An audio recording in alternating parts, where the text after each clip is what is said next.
Hello everybody and welcome! In this video I will show you how to check battery level for your headphones 1More using your iOS device.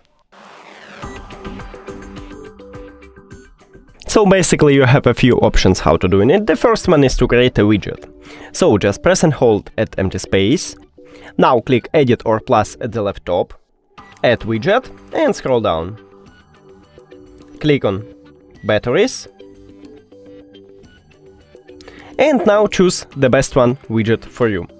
That's okay for me, so after you decide, click Add Widget. And you can check a battery level right here anytime, but make sure that your headphones is connected to your phone and turn on.